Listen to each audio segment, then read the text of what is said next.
La santé est l'un des piliers les plus précieux de notre existence. Elle conditionne notre énergie, notre bien-être et notre qualité de vie au quotidien. Pourtant, certains problèmes médicaux, souvent silencieux au départ, peuvent devenir de véritables sources de douleurs et de complications si nous ne les comprenons pas et si nous n'agissons pas à temps. Bienvenue sur Symptômes et Solutions, la chaîne dédiée à l'exploration des maladies, de leurs causes, de leurs symptômes et des meilleures stratégies de diagnostic, de traitement et de prévention.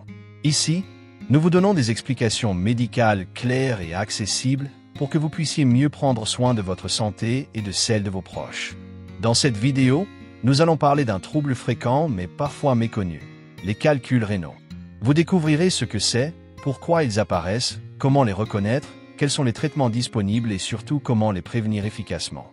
Alors, si vous souhaitez protéger vos reins et comprendre comment éviter ces petites pierres douloureuses, restez bien avec nous jusqu'à la fin de la vidéo. Et n'oubliez pas de vous abonner à la chaîne, d'activer la cloche de notification et de partager cette vidéo autour de vous. Cela pourrait aider quelqu'un à éviter une crise de colique néphrétique demain. Qu'est-ce qu'un calcul rénal? Un calcul rénal, aussi appelé lithiase urinaire, est une petite masse solide qui se forme à l'intérieur des reins à partir de substances naturellement présentes dans l'urine. Normalement, notre urine contient des sels minéraux et des déchets issus du fonctionnement de l'organisme, et ceux-ci restent dissous grâce à une bonne hydratation. Mais lorsque l'urine devient trop concentrée, les sels et minéraux ont tendance à se cristalliser et à s'agglutiner. Avec le temps, ces petits cristaux grossissent et finissent par former un calcul, dont la taille peut aller d'un simple grain de sable à une pierre de plusieurs centimètres. Il existe différents types de calculs selon leur composition. Les plus fréquents sont les calculs de calcium, notamment d'oxalate de calcium, qui représentent environ 70 à 80% des cas. On retrouve également les calculs d'acide urique, souvent liés à une alimentation riche en viande et en protéines animales, les calculs de struvite qui apparaissent lors d'infections urinaires chroniques, et enfin les calculs de cystine, beaucoup plus rares et associés à une maladie génétique. Chaque type de calcul a ses propres causes et ses particularités, mais tous résultent du même phénomène, un déséquilibre dans la composition de l'urine. Le calcul peut rester logé dans le rein sans provoquer de symptômes, parfois découverts par hasard lors d'un examen d'imagerie. Mais dès qu'il se déplace vers l'urtère, le petit canal qui relie le rein à la vessie, il peut bloquer l'écoulement normal de l'urine. C'est ce qui provoque la fameuse colique néphrétique, une douleur très intense, brutale et difficile à supporter, que beaucoup de patients décrivent comme l'une des plus fortes de leur vie. Ainsi, comprendre ce qu'est un calcul rénal permet de mieux saisir pourquoi il est essentiel de les détecter, de les traiter et surtout de prévenir leur formation. 2. Les causes et facteurs de risque des calculs rénaux. La formation d'un calcul rénal est le résultat d'un déséquilibre chimique dans l'urine. Normalement, certaines substances jouent un rôle protecteur en empêchant les cristaux de se coller entre eux. Mais lorsque l'urine est trop concentrée, notamment par manque d'hydratation, la quantité de sels et de minéraux dépasse la capacité de dilution, ce qui favorise la cristallisation. L'urine devient alors un milieu propice à la formation de pierres. C'est pourquoi les personnes qui ne boivent pas suffisamment d'eau sont plus exposées au risque de calcul. Au-delà de l'hydratation, plusieurs habitudes alimentaires peuvent aussi favoriser leur apparition. Une alimentation trop riche en sel augmente l'élimination du calcium dans l'urine et favorise la formation de calculs calciques. De même, une consommation excessive de protéines animales, viande rouge, charcuterie, fruits de mer, accroît l'acidité de l'urine et le risque de calcul d'acide urique. Certains aliments riches en oxalate comme les épinards, le chocolat, le thé ou les noix, consommés en excès, peuvent aussi participer à la formation des calculs. Enfin, les boissons sucrées et gazeuses, notamment celles à base de cola, sont reconnues comme un facteur aggravant. À côté des habitudes de vie, il existe également des facteurs médicaux et génétiques. Certaines maladies comme l'hyperparathyroïdie, la goutte, les maladies intestinales chroniques, maladies de Crohn, chirurgie digestive ou encore les infections urinaires répétées augmentent le risque de calcul. De plus, les antécédents familiaux jouent un rôle important. Une personne dont un parent a déjà souffert de calculs rénaux a davantage de risques d'en développer à son tour. Enfin, certaines anomalies héréditaires rares comme la cystinurie favorisent la formation de calculs spécifiques. Cela montre que les calculs rénaux ne sont jamais le fruit du hasard, mais bien le résultat d'un ensemble de facteurs liés à notre mode de vie, notre alimentation et notre terrain biologique. 3. les différents types de calculs rénaux. Il existe plusieurs types de calculs rénaux, chacun ayant ses particularités, ses causes et son mode de prise en charge. Les plus fréquents sont les calculs de calcium, qui représentent environ 70 à 80% des cas. Ils sont le plus souvent composés d'oxalate de calcium, parfois de phosphate de calcium. Leur formation est favorisée par une alimentation trop riche en sel, en protéines animales ou en aliments riches en oxalate, mais aussi par certaines maladies comme l'hyperparathyroïdie. Ils peuvent être durs et très difficiles à dissoudre naturellement. Viennent ensuite les calculs d'acide urique, qui comptent pour environ 10% des cas. Ils apparaissent surtout chez les personnes qui consomment beaucoup de viande rouge, de charcuterie, de fruits de mer ou qui présentent une goutte ou une hyperuricémie, excès d'acide urique dans le sang. Contrairement aux calculs de calcium, ceux-ci peuvent parfois être dissous grâce à une alcalinisation de l'urine, par des médicaments qui rendent l'urine moins acide. Ces calculs sont souvent invisibles à la radiographie simple, mais bien détectés par le scanner. Enfin, il existe des calculs plus rares. Les calculs de struvite, liés à des infections urinaires chroniques, ont tendance à se développer rapidement et à occuper une grande partie du rein, formant ce qu'on appelle des calculs coralliformes. Ils nécessitent presque toujours une intervention. Les calculs de cystine, beaucoup plus rares, sont dus à une maladie héréditaire appelée cystinurie, qui empêche l'élimination normale de certains acides aminés. Ces calculs apparaissent souvent tôt dans la vie et récidivent fréquemment. Ainsi, chaque type de calcul a ses spécificités, et connaître leur nature est essentiel pour orienter le traitement et surtout pour mettre en place une prévention adaptée. 4. Les symptômes des calculs rénaux. La présence d'un calcul rénal ne provoque pas toujours de symptômes immédiats. Lorsqu'il reste dans le rein sans bloquer la circulation de l'urine, il peut passer complètement inaperçu et n'être découvert que fortuitement lors d'une échographie ou d'un scanner réalisé pour une autre raison. C'est ce qu'on appelle un calcul silencieux. Toutefois, dès que le calcul se déplace et descend dans l'urtère, le canal qui relie le rein à la vessie, il peut bloquer l'écoulement de l'urine. C'est alors que les symptômes apparaissent brutalement. Le signe le plus caractéristique est la colique néphrétique. Il s'agit d'une douleur très intense, souvent décrite comme l'une des plus fortes qu'un être humain puisse ressentir. Elle survient de façon soudaine, généralement dans le dos ou sur le côté, et peut irradier vers le bas-ventre, l'aine ou même les organes génitaux. La douleur est souvent paroxystique, c'est-à-dire qu'elle vient par vagues, liée aux contractions de l'urtère qui tentent de faire avancer le calcul. Cette douleur peut s'accompagner de nausées, de vomissements et d'une agitation importante. Le patient a souvent du mal à rester immobile tellement la douleur est violente. D'autres signes peuvent accompagner ou alerter. La présence de sang dans les urines, hématurie, est fréquente, due aux lésions de la muqueuse par le frottement du calcul. Le patient peut également ressentir une envie fréquente et pressante d'uriner ou des brûlures lors de la miction si le calcul est proche de la vessie. Enfin, si une fièvre élevée s'associe à la douleur, cela évoque une infection urinaire bloquée par le calcul, ce qui constitue une urgence médicale absolue. Dans ce cas, il faut consulter immédiatement, car l'association calcul plus infection peut mettre en jeu la fonction rénale et même le pronostic vital. 5. Le diagnostic des calculs rénaux. Le diagnostic des calculs rénaux commence toujours par un entretien médical et un examen clinique. Le médecin s'intéresse à la description précise de la douleur, soudaineté, intensité, localisation, irradiation et aux antécédents du patient, notamment familiaux, car les calculs peuvent avoir une prédisposition génétique. L'examen clinique peut révéler une sensibilité particulière dans la région lombaire, mais il ne permet pas à lui seul de confirmer le diagnostic. C'est pourquoi des examens complémentaires sont indispensables. Les analyses biologiques jouent un rôle essentiel. Une analyse d'urine permet de détecter la présence de sang, hématurie, d'infections, bactéries, leucocytes et parfois de cristaux qui donnent des indices sur la nature du calcul. Un bilan sanguin est également prescrit afin de vérifier la fonction rénale, créatinine, le taux de calcium, d'acide urique ou de phosphate dans le sang.